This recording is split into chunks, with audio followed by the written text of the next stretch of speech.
I want to follow up and give you all a little bit more information about Silica application for the lawn. I want to share some important and interesting information that I found out from my local extension office. And after speaking with them, my usage plans for Silica has been modified. So let's start off talking about the pros and the cons of this product. Let's start with the pros. So Silica can improve the appearance and overall health of the grass. So it can also enhance drought and disease resistance, and it can increase resistance to pests and insects. Now on to the dreaded but very important cons. Over-application can cause toxicity and reduce plant growth, and the risk for this is higher in the summer. Over-application can also cause the grass blades to become brittle and therefore prone to damage.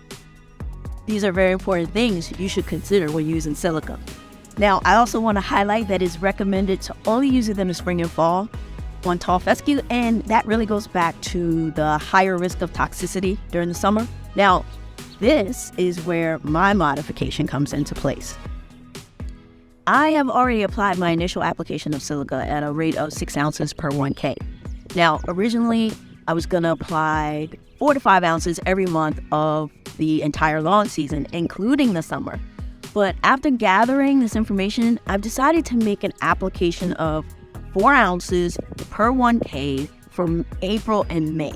And then I'm going to pause and evaluate my results and decide what applications, if any, I will do for the summer and fall. Now, I've mentioned in previous videos that my reason for using Silica is to help my grass blades stand tall, which will allow for better airflow. So ice mowing, I'm ready to mow now. Now, let's get back to me. My thought is that this will help with the fungus battle that I seem to have every single summer.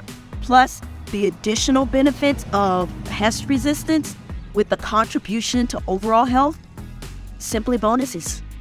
So you have to decide if any of this is beneficial for your particular situation.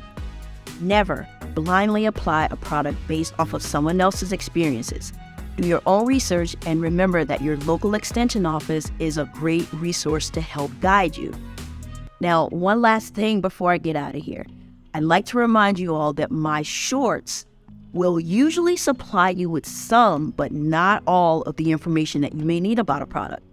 Always feel free to reach out if you have additional or clarifying questions about any of my videos. That is it. That is all.